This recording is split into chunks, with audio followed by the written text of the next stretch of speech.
I'm John Rodgers from Cuyahoga Falls, and today we're going to do something that I call Travels with My Brother, Southern England and the Normandy coast of France. This is all based on a 1999 trip that my brother, 2 years older than me, and I made to these parts of Europe. Going a little back, my brother was a navigator on flying fortresses out of Sudbury, England, and they were shot down on their 26th mission, and when they were liberated, he was brought back by ship, and he had never been back to the British Isles, and we planned this last year. There will be 3 parts to the program: a Globus tour of southern England, because he wanted to see something more of southern England than he was able to see during World War II. And then we went over to the Normandy coast of France. Then we came back to England and did a bed and breakfast tour of our own. So here is London, and then we're going out over here to Oxford, Stratford, and we're coming over all the way into Wales at Tynnan Abbey. And then there will be Bath, Castle Combe, Stonehenge, as we make our way down across. And this is Arundel, or a run really. And this is Bath, Battle. This is Battle. That's where the Battle of Hastings was fought. It was not fought at Hastings. And over here is Canterbury. Then we came back in. Then we came by train down to Portsmouth and went over. I'll mention this other part as we get back from France. So we are going to do a tour of London. Now, part of this was the Globus tour, and part of it was the 2 of us walking around. This is Big Ben, so we're at the end of the Parliament building. And that is the Big Ben with Parliament stretched off to the right of it. Notice also in some of these pictures, if I forget to mention it, I haven't forgotten yet, notice the double-decker buses, sort of a symbol of London. And this is the end of Parliament. And I did not walk down there this time, but I'm sure that this is a statue of Cromwell down there. And then moving just a little ways away, maybe 100, 200 yards, is Westminster Abbey. I have been into Westminster Abbey, and it's usually pretty crowded. We did not go in. We took our pictures and on our viewings of it from the outside. Here's some of the detail on the front faces of Westminster Abbey. And this is one of the 2 towers for Westminster Abbey. I took this picture from Westminster Bridge, it's right alongside of Big Ben. You will see this eagle statue, which is a memorial for World War I, when we get out on the Thames later on. And right in the shadow of Parliament almost is this statue of Sir Winston Churchill. This is an awfully hard statue to photograph. It is so black. But while I have it on, you'll hear a little bit of this as we go through. A little bit from Churchill. You ask, what is our aim? I can answer in one word: victory. Victory at all costs. Victory in spite of all terror. Victory, however long and hard the road may be. And elsewhere, I have nothing to offer but blood, toil, tears, and sweat. And then not too far from the Churchill statue is a statue of our own Abraham Lincoln, right there within sight of Parliament. And then this is the Albert statue, far more ornate than either the Churchill or the Lincoln statue, done with a gold in it. King Albert. Well, he was a consort for Queen Victoria. Over to Trafalgar Square. The big column is the Nelson column, and I walk around Trafalgar Square, and this time I saw the statue of George Washington. This is a strange statue. When they were going to put it up, Britain wasn't sure they wanted it, and they knew in this country that Washington would not really want it on British soil. So with this statue, they sent over American soil, put the soil down on Trafalgar Square, and then put Washington's statue above it. And here's the Nelson column, and all the way on top, sort of in silhouette, is the statue of Nelson. I've never been in this little church, but it's always intrigued me. It has a beautiful name, St. Martin's in the Field. And turning, about 180 degrees is this beautiful statue of a lion. Moving over to a slightly different part of London, pretty close though, is St. Paul's Cathedral, sometimes called the Christopher Wren Church. A church on this site goes back to a wooden cathedral in 604 AD. Now the Great Fire in 1666 destroyed that, and what you're seeing today, the St. Paul's Cathedral, was done by Sir Christopher Wren. He not only designed it, but he supervised the building of it. And the present one was started in 1675 and took about 35 years to complete it. In it are buried Sir Christopher Wren, Wellington, Nelson, all buried in the crypts here in St. Paul's Cathedral. This picture came out of one of their brochures. I'll try and tell you as we go along which pictures are not mine exactly. I made copies of them, of course. But you could photograph in here, but it is so dark, it's very hard to get the pictures. But this is the main altar in St. Paul's Cathedral. And the top, and one of the reasons that this great cathedral came through the Blitz in England, in London, was that they had volunteers that during air raids were up at a point where if a fire started, they could put it out immediately. This is one of the Queen's Horse Guards, and I took that picture right out of the bus window. You get so close to them. Further on as we were moving, this is the Crimea War statue. And then over here is St. James Palace. We're heading out to watch a changing of the guard. I told my brother that he should see at least one changing of the guard. Even though the guard change itself is not much to see, the pageantry leading up to it and after it's over is well worth seeing.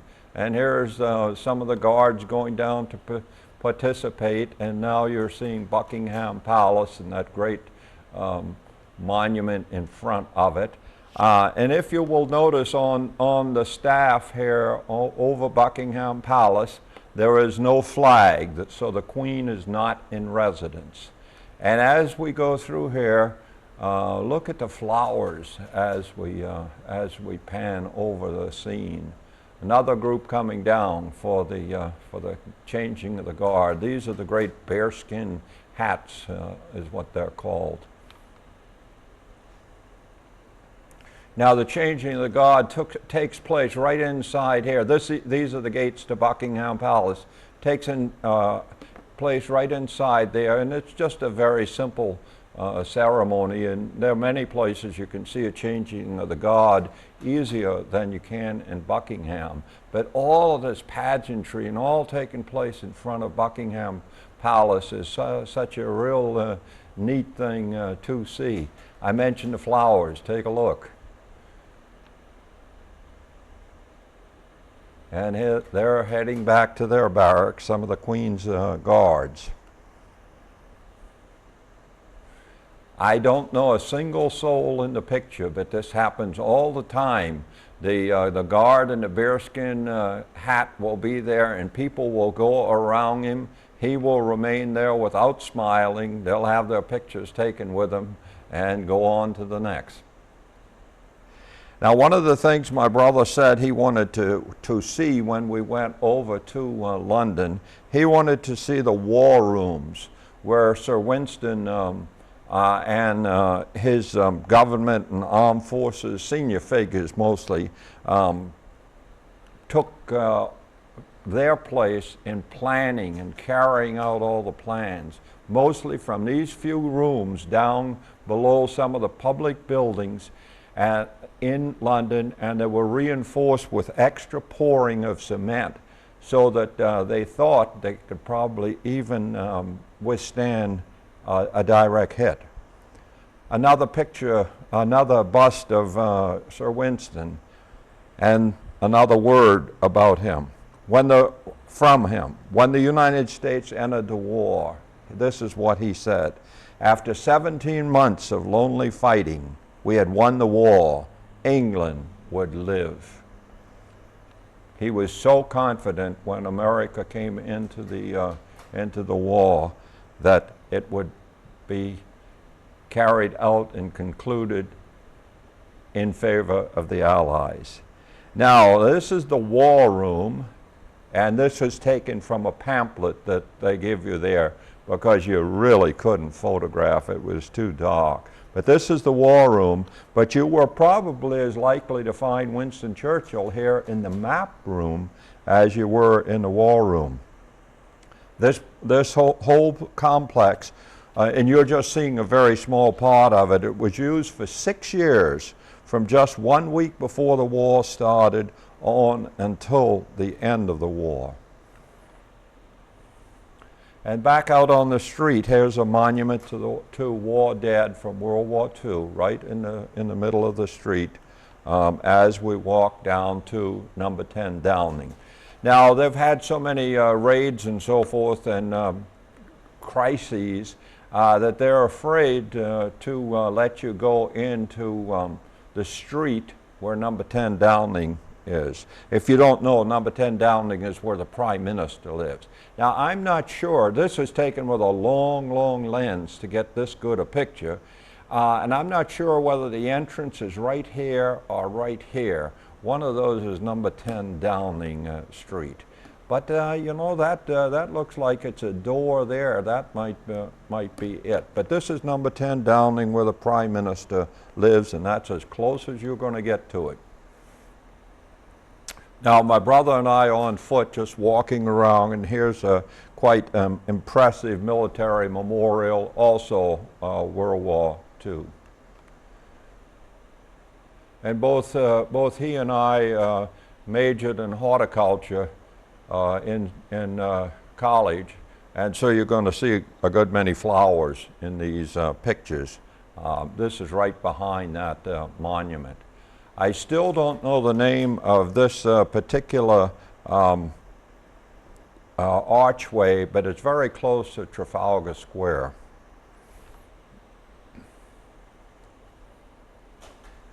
This guy didn't have anybody grouped around him because he doesn't have a bearskin hat, but I think he looks quite distinguished myself.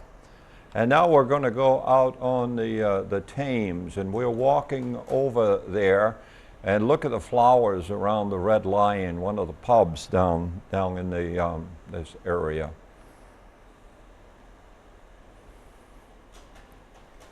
And another one of my lions.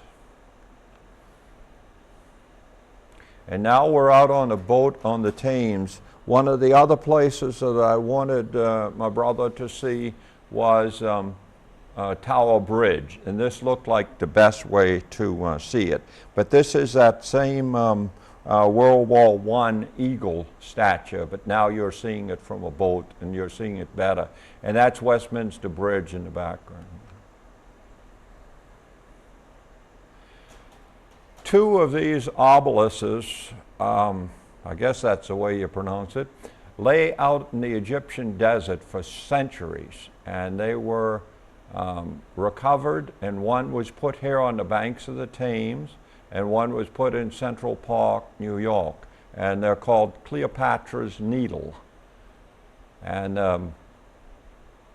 there you can also see some Sphinx statues alongside of it.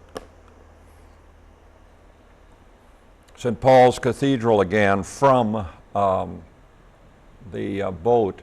And across from this point, but it was not pointed out at this, on this particular tour, is the house where Sir Christopher Wren lived, and he came across the Thames every morning to supervise the building of the great cathedral. And this is Tower Bridge.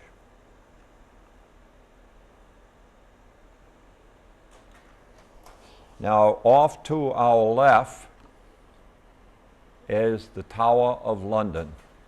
And I'm not sure what you're going to be able to see, but right where I'm doing the little red dot is the note that says, or the sign that says Trader's Gate. This, it says something else too, but if somebody was being brought to the tower for execution, and it was thought that that person's friends would try and rescue them, then he was brought in by off the Thames and brought in through the Trader's Gate. And a view of the top. A lot of people were executed there in the Tower of London. The crown jewels are down in the tower also. Two completely different things. And for the very first time, I saw Tower Bridge raised for the passing of a boat, a schooner of some sort with a mast. On the way back now, and when I say the way back, we're going back where we caught the boat to Westminster Bridge. And this is the old Shakespeare Globe Theatre. And then Big Ben and Parliament.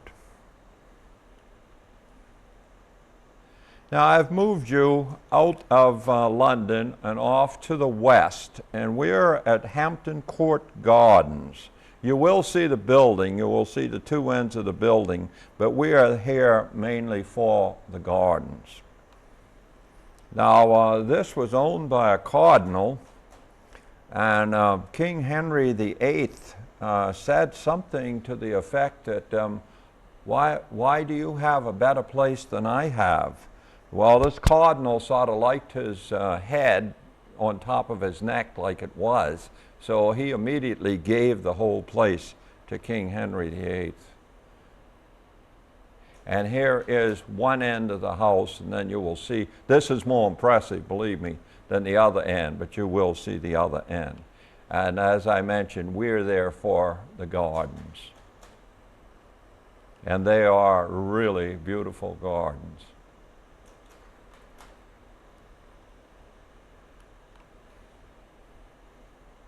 Here is the far end of the house, Hampton Court. Flowers, flowers.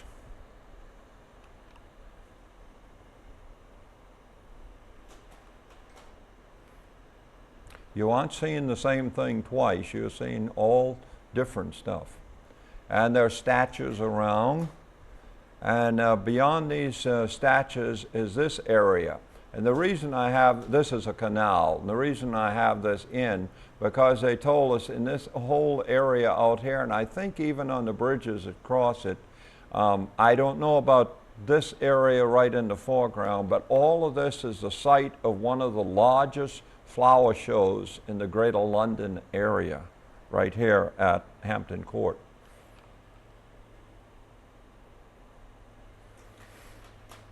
By definition, these are the Queen's swans. All the swans in England belong to the Queen.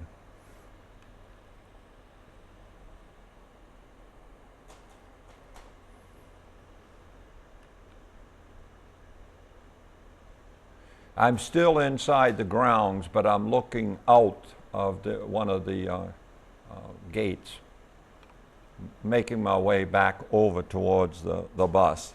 And now we have left Hampton Court, and this is the Thames as it looks in the, out in the country.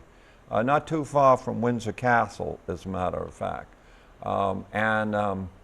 I have never stopped at this site, but this is the second time I've photographed it, and this is at Runnymede. This is where the Magna Carta, which still affects us today, was signed in 1215.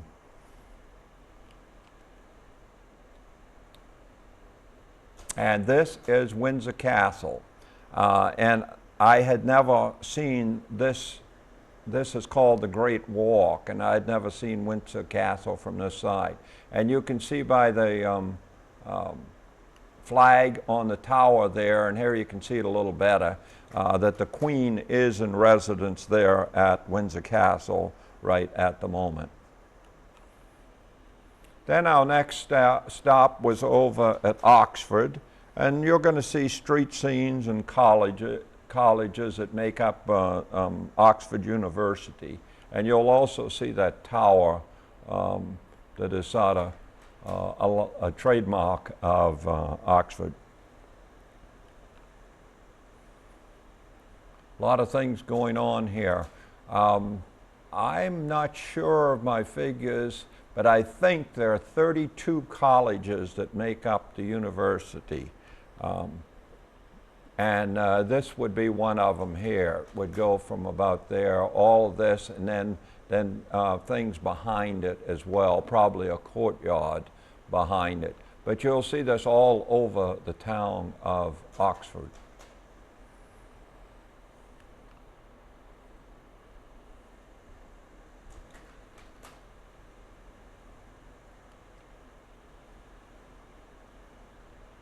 Then if you follow any of the mysteries on public broadcasting, public television, you will have seen the square tower in Oxford with Inspector Morse. Here's another neat one over here. I photographed that while we were waiting to get on the bus. And then we were on our way again, and our next stop is at Bladen. That's B-L-A-D-O-N. And what you're looking at, these are called lynch gates. You'll see some more in other pictures. And these are at the entrances of English cemeteries to keep you out of the rain. If pallbearers are carrying a casket, they can hesitate here if it's raining before they move on. And the reason that we are here, on the other side, back in here, is where Sir Winston Churchill is buried, on the far side of the little church here. And he was born very close to here because Blenheim Castle is very close to Bladen. And here is the place where he was buried. When I first saw this, Clementine, or Clemmy, was still alive, but now she is here also. I have heard that she was cremated and her ashes were put on the grave, but I haven't been able to get a confirmation one way or the other on that. But I want to give you just a few more words, and these words were first spoken in Fulton, Missouri, here in the United States. From Stettin in the Baltic to Trieste in the Adriatic, an iron curtain has descended across the continent. Yes, the Iron Curtain speech was delivered first right here in the U.S. A neat house very close to the little cemetery. And we have now moved over to Stratford-upon-Avon, most people just call it Stratford. And this is Shakespeare's birthplace, what you're looking at. I'm sure the grounds were not quite as neat as this when Shakespeare was alive, but they are beautiful. These people just relish their flowers And this is the spread. That other picture was taken on the other side of the house, but this is the Shakespeare house here. And this all out in front of it is a pedestrian street.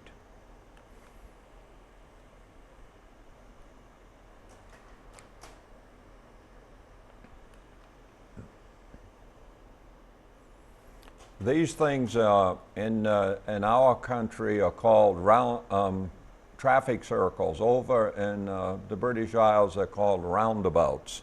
And this one is really painted. And you probably are aware that you drive on the left-hand side of the road, so that you would come into this roundabout from this way, and you'd be on that side of it coming around this way.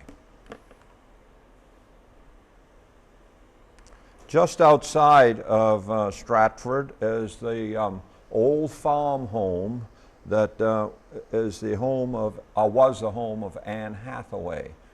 It's called a cottage, but it's a good bit bigger than that. The other side of it is the best one to get the best pictures, but you got to be there in the morning to do that, and it's late afternoon what I'm taking, so I took the best I could. And you can see that it's got a very good thatch roof on it. A thatch roof is strange. If it's done properly, a thatch roof will last 25 years. You may have to do a little repair during that time, but not too much. They like, apparently at one period of history, they like this kind of memorial, and they have, you see quite a few of them. Now we're driving and we're going over through some of the Cotswold villages. This is the Cotswolds are a string of hills in this part of England. We will be stopping at the village of Broadway, but not quite yet. You'll see a few things before we get to Broadway, because we're heading over towards Wales right now. Beautiful thatch roof stuff. Roses in abundance. If I didn't tell you the time, we were over here in the latter part of June, and the whole trip was the latter part of June into the first part of July. If you're not familiar with this plant, it's called red hot poker.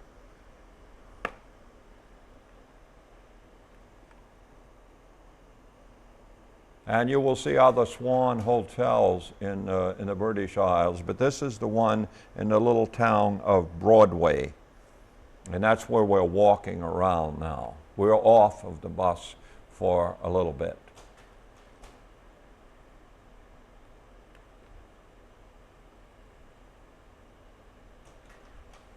Just driving on the countryside, and we are now over in Wales, and this is the Wye River. That's W-Y-E. And what we're going over here for is to see the ruins of Tynan Abbey. Tynan Abbey was originally built in 1131, and it was suppressed by Henry VIII in 1536. What that essentially means is he didn't figure he was getting enough money out of it, so he just abolished it. And now one of the first things that they would do in that case would go for the lead in the roof. And the lead, of course, was an integral part of the roof, and then the whole roof would just go after the lead was taken out. And it is absolutely amazing how these things have stood that long without any roof on them. The stonework and all on these things just had to be fabulous to withstand all the weather that they have taken during that time.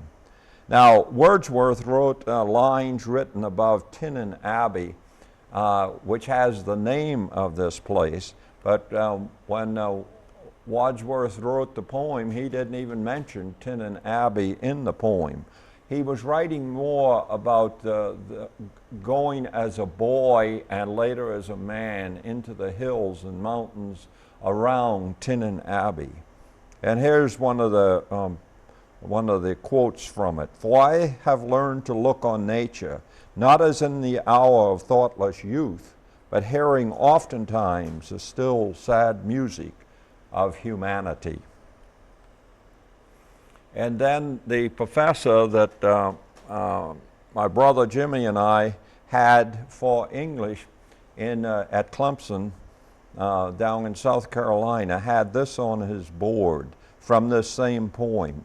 Nature never did betray the heart that loved her.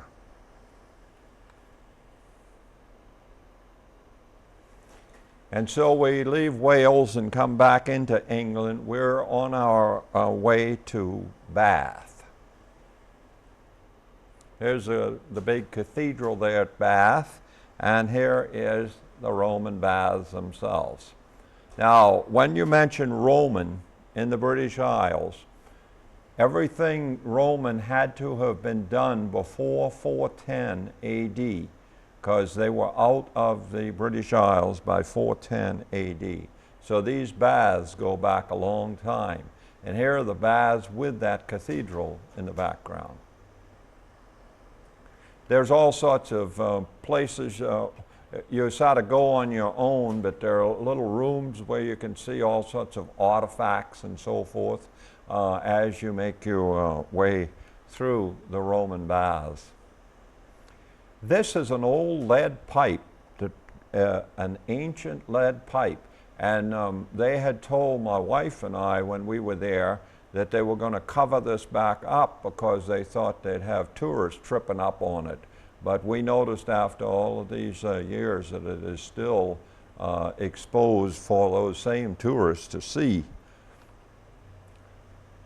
Now, one of the little places that I thought we would not get to, but I always like because it's sort of a taste of old rustic England, and that is the little village of Castle Combe.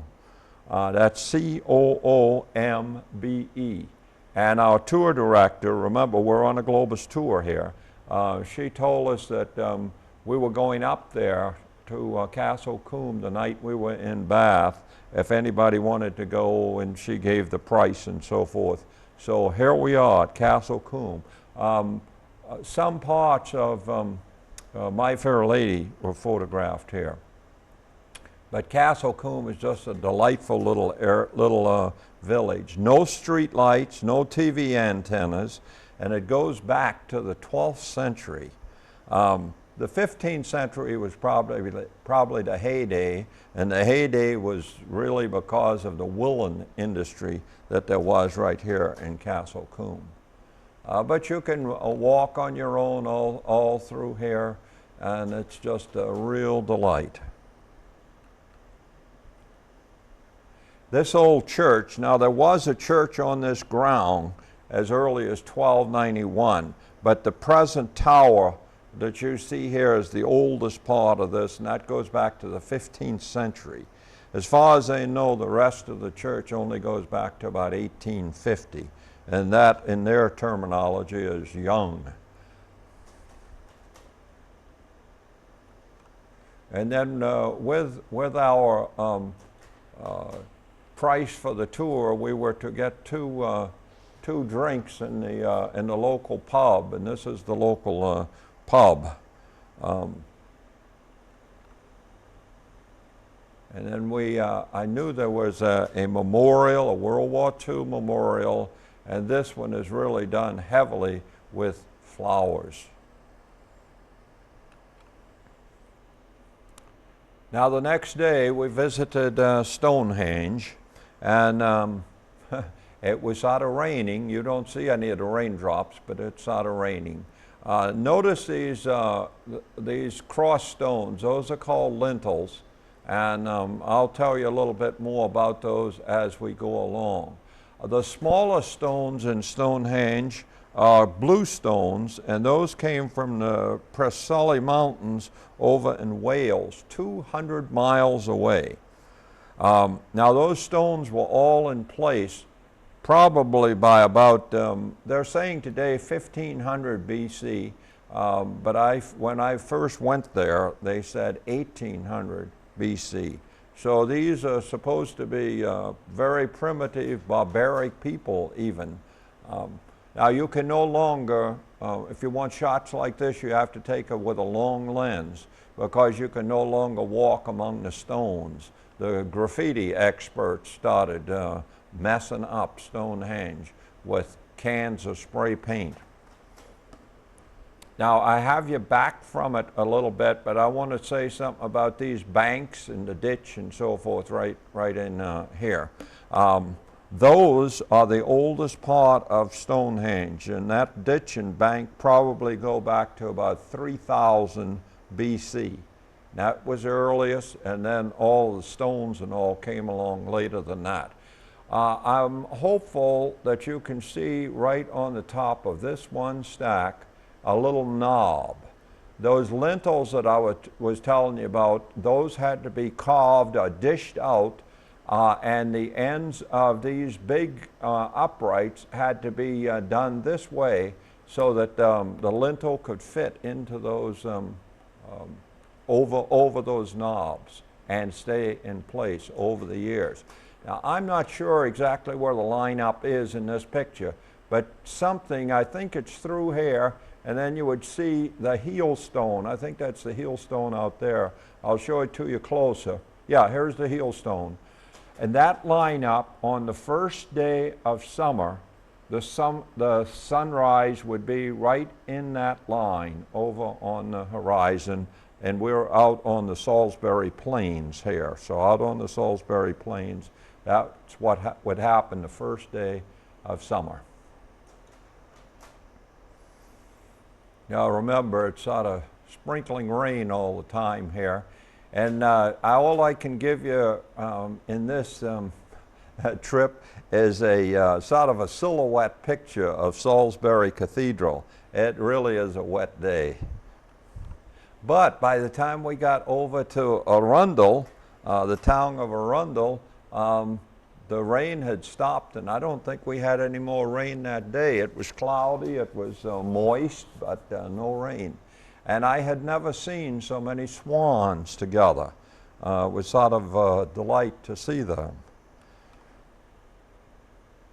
And this was also going to be a lunch stop, and then you could go up to the castle or you could go into the town. And we chose to go up to the castle. And this is Arundel. The castle has the same name as the town. As a matter of fact, we ate lunch here in the castle. There's a place where you can do that, and you know, you got to have a gift shop in these places. This castle goes back to 1295. They had a fairly extensive restoration in 1875 to 1900. And I'm using postcards this time, and that is the library, and here is the Baron's Hall. You're not allowed to take pictures in this castle, except when you're on the outside, in the interior rooms. Now we're out in the courtyard, and remember this courtyard, because I'm going to show you part of it, part of it from a different vantage point. And there's the little Arun River out here, and you can see it's pretty flat here. We really aren't too far from the English Channel at this point. And, but we're up on a high point of the castle where you are permitted to go, and you can walk all around there and shoot pictures to your heart's content. And I told you I was going to show you that courtyard. That's down here, so you can understand that we're up fairly high. Now we've moved on over to the town of Battle. And as I mentioned in those early statements, the Battle of Hastings, which was fought in 1066, was not fought in Hastings. It was fought here at Battle. Indeed, it was fought right behind this abbey here, and the grounds right behind there. And then there's another little church there, and it reminded me so much of the one at Bladen that I kept it in this set of pictures. And our easternmost point was Canterbury Cathedral. And that's where we are now. This goes back to 597, this cathedral here, but much of what you see goes back only, note that only, to 1100s. Thomas Becket, the Archbishop, was killed here in 1170 because of something dear King Henry II said, and his people took that to mean they should get rid of Becket. This is the high altar in the cathedral. Now, when we got back, I started seeing in the Akron Beacon Journal little articles written by young people from this area who were singing over in Canterbury Cathedral. And they later also sung in St. Paul's Cathedral in London. But there were delightful little write-ups about these young people's impressions of what they were seeing, what they were doing, the fact that this was so ancient, and here they were allowed to sing there. And it was really a good expression.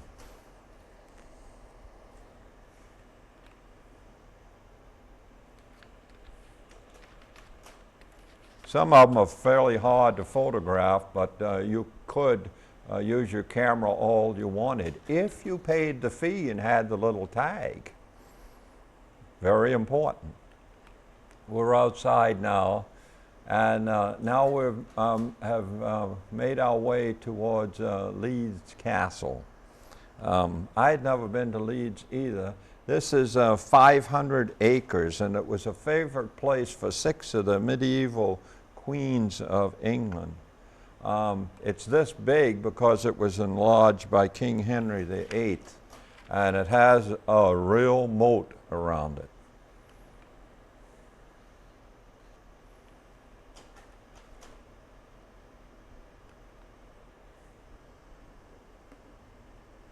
Now, you do go in the castle, but you can also walk on over if you have the time and see quite a few gardens. And I did not know until I got back that I had photographed a black swan in here.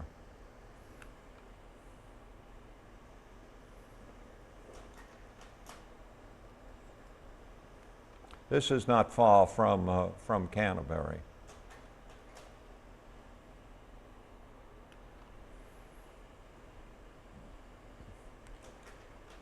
We're over in the gardens now, and since both of us are interested in that sort of thing, it was really neat.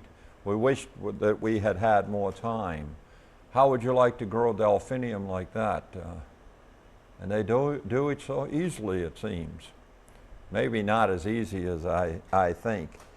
And I have you on a map now. We have finished there, we've gone back to London, and now we're down at Portsmouth, and we're going to take the ferry. Portsmouth is up here. We're going to take the ferry around the Isle of Wight and come over to Cherbourg.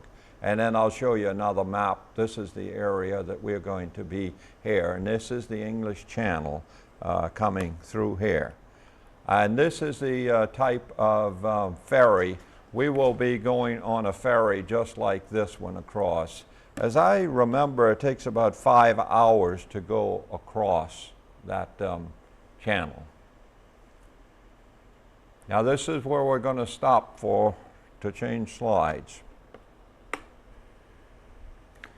This tiny little aircraft carrier is at Portsmouth, and I don't know any flyers who have gone off carriers, but this must be quite a thrill to go off this one with that little ramp at the end.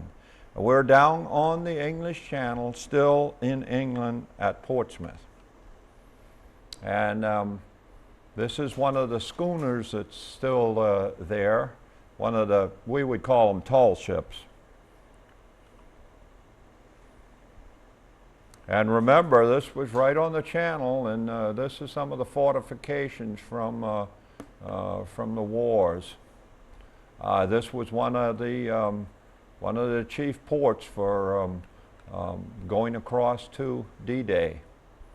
Little lighthouse as we're making our way out the channel, going between Portsmouth and the Isle of Wight. And then out in the water itself is this fortification.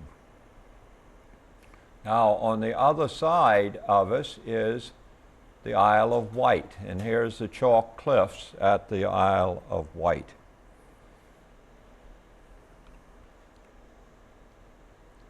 Now 5 hours later, this is the picture as we enter Cherbourg Harbor.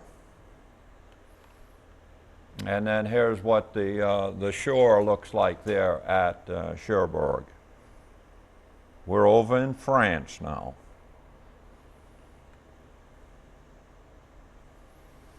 And then we had a rental car, and we are down. I asked my brother to stop and let me photograph some rural, very peaceful looking scenes before we made our way on over to Utah Beach. We're within just a couple of miles of Utah Beach as I take this picture with the church spire in the background.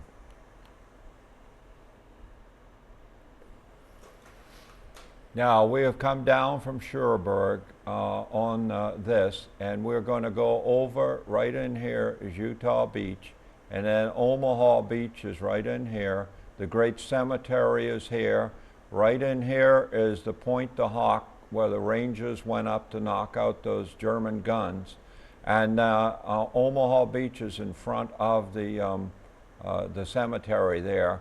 And then you have Goal, Juno, and Sword Beach, which were taken by British and Canadian forces. I'll show you that a little better on this map, which I took right on the edge of the cemetery overlooking Omaha Beach. So this is Utah Beach here. Cherbourg is way up here. This is Utah Beach. Here is Omaha Beach, and the cemetery is right about in here, I suspect.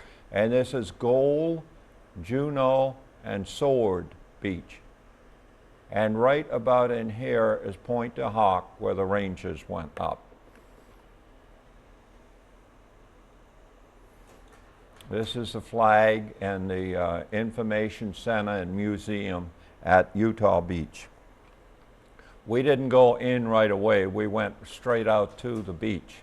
Remember, that's the English Channel out to the back and off to the right. And this is where the Utah Beach landings took place.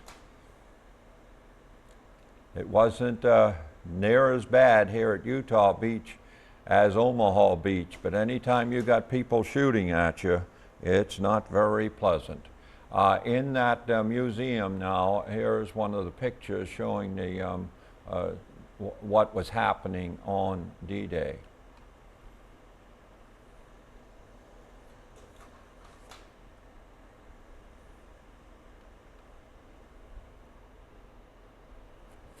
Now there is one main memorial here, one American memorial, but then there are a number of other ones there that are talking about individual units that made up the landing at Utah Beach and some of the weapons of war that were there.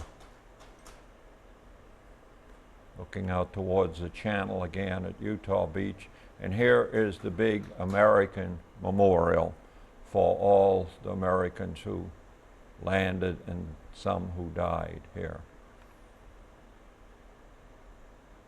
And then I told my brother I thought we ought to go over to the Normandy American Cemetery next. I'll tell you about a particular reason both of us wanted to go there in just a moment. I remember D-Day, June 6, 1944. We are at the Normandy American Cemetery. And you can already see all of the white crosses, and they're intermixed with Star of David also. And this is this is a 22-foot bronze statue called The Spirit of American Youth Rising from the Waves. And somewhere on these, there's a lintel, I don't know, maybe it's behind me, but it's over several of these columns. And here are the words on that. Even though I don't have a picture of it, I wanted you to hear the words. On the inner face of the colonnade's lintel, this embattled shore, portal of freedom, is forever hallowed by the ideals, the valor, and the sacrifices of our fellow countrymen. Out in that cemetery, which we're going to, where you can see all the white out there are 9,387 servicemen and women, including 307 unknown. There's one father-son combination. There are 38 pairs of brothers, and there are 3 recipients of the Congressional Medal of Honor. And it was called the Congressional Medal of Honor at that time, so I still use that term even though today it is known as the Medal of Honor. And I'll show you towards the end of this cemetery series here, I'll show you the Garden of the Missing. But the Garden of the Missing has 1,557 names where the bodies were never recovered.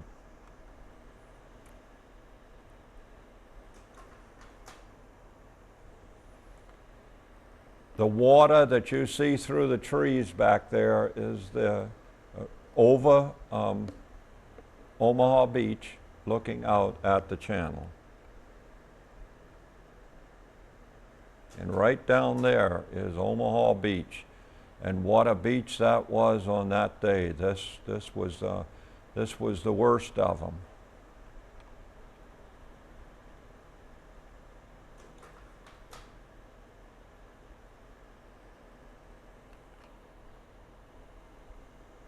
Now, as we go looking up at the cemetery again, one of the reasons that we really wanted to go over there, we wanted to find the grave of a boyhood friend. My brother had already, through some friends and congressional people, had the location of his grave, but we talked to the superintendent and he gave us some more information about him and gave us the go-ahead to walk out on the grass and so forth. So I want you to go back with me about 50 years. This is the little 2-room schoolhouse where all of us went to school. All of us that, see, this boy and my brother were only 2 years older than me. So we played baseball and swam and so forth together, but all of us went to this school. But my brother had an old, very dark class picture of his graduating class. This is my brother here, and this is Franklin Seabrook. And that's the person I want you to think about as I show you this cross. Franklin died in July 27th, somewhere out in France in 1944. The marker, the cross reads Franklin P. Seabrook III, PFC 746, I guess it's Tank Battalion. He was from South Carolina, and July 27th, as I mentioned, 1944 is when Franklin was killed. Now, I don't know what my brother and I really thought or what ran through our minds or what we said to Franklin or to God or anything else, but roughly this is what I would say now. Franklin, after many years, we, Jimmy and Jack, friends of your boyhood, are here at the place where you lie. We have lived many years since last we saw you. We are conscious of and will never forget that you and those who are here with you gave the last full measure of devotion in a mighty, mighty struggle.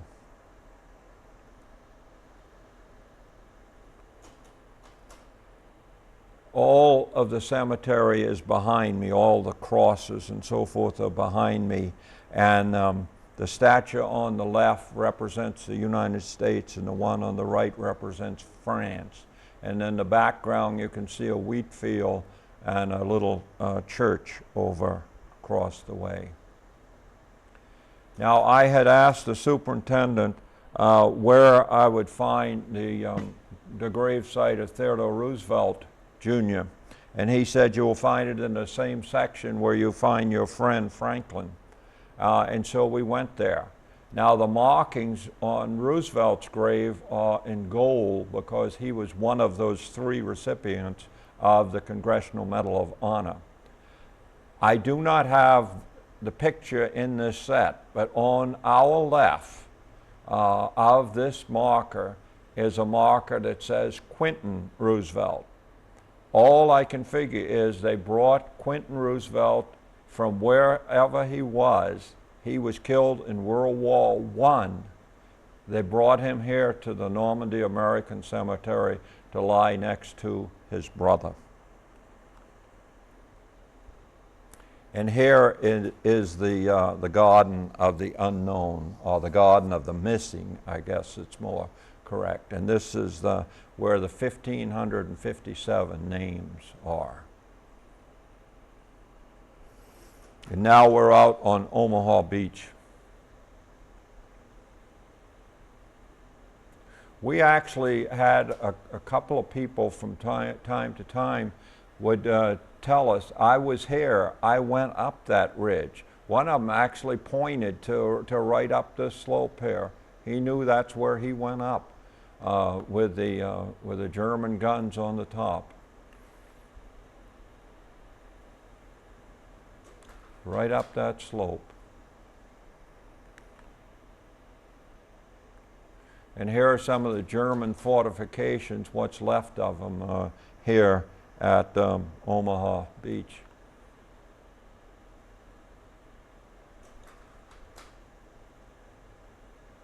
Just a real massive struggle. There was a lot of loss of life, and there were a lot of things that didn't happen correctly. But all in all, what was accomplished that day has to be considered as successful because it led to the sweep across Europe then. Now I have you back to the point that's called Point the Hawk, and this is where the Rangers went up. And this has been left just like it was after the battle.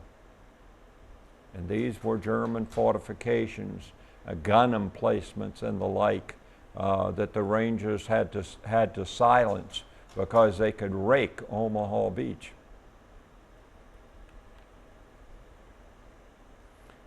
My brother, who should know, said this is where a bomb hit. This whole place was peppered. And here was one of the German installations, and a reminder again that that is the English Channel out in front of us.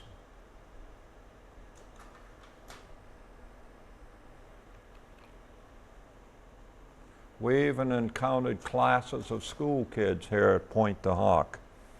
But oh boy, that must have been something coming up those cliffs, starting with rocky landing places.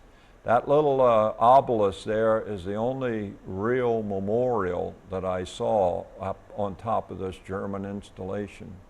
And this is a marker to those same Rangers that came up and knocked out the German guns. Another crater from a bomb. And lo and behold, this little house made it through it all. Now, I'm sure the thatch roof is since the war, but the house made it through. Some of them did survive. What an expansive beach, though. And most of the stuff has been moved now, has been taken in because they use the beach. It is a great place, really, for the things you do on beaches. I've taken you over now, and we have stopped at a little town called Arromanches, and for one reason. This is where Gold Beach is. This is the closest to Omaha. But I wanted you to be able to see a little part, anyhow, that right out there, and that's the remains of one of the mulberries. The mulberries were the artificial harbors that were built over in England and towed over and put in place at Gold Beach and at Omaha Beach. The one at Omaha Beach is gone completely. It was wiped out by a storm just a couple of weeks after D-Day. So if you want to see any of it, you have to come here to Arromanches to Gold Beach. And that is the only thing resembling a landing craft that we saw on any of these beaches. Now we're making our way on, well, there's a little bit more of the mulberries out there. But we're making our way now inland to the town. I pronounce it Cane, but they pronounce it with a grunt, so it comes out like Kung. But I like Cane.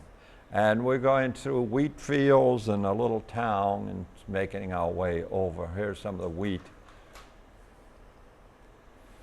And my brother was driving, so I shot this picture of this little village on the way right through the windshield.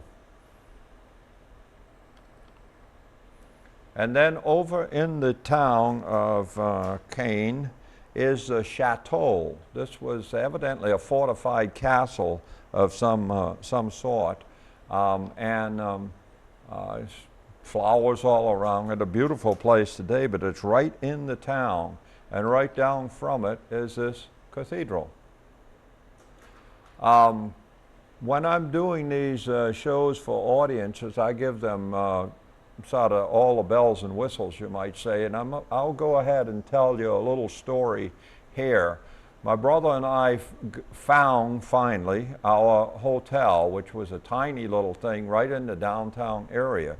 And the next morning we had put our luggage in the car, ready to go, and out of the hotel comes this small family, young family. And this little boy has a t-shirt on, a soccer t-shirt, and on the bottom of it, it has James Island. We found out that this family is living right in our old hometown of Charleston, South Carolina. And the soccer field that this little boy plays soccer is right across the road, directly across the road from where my father's nursery was a number of years ago. And we meet them in France. I brought you back out from Cane. Now we're back out on the channel again, and this is Juno Beach with the houses strung along. Now this was taken by British and Canadian forces, and the fighting was nothing like as severe as it was at Omaha Beach. And these houses survived the invasion. We're still at Juno Beach, and then we're going to make one more stop down at Gold Beach, and you can just see one little part of the mulberry over there at Arromanches again. Then after going to a museum, this is looking back on Arromanches, after going to a museum there, then we headed back over to to England. This is inside there. I wish they would display the American flag a little bit more. At times here, we had the feeling that all of this was done as a result of Charles de Gaulle.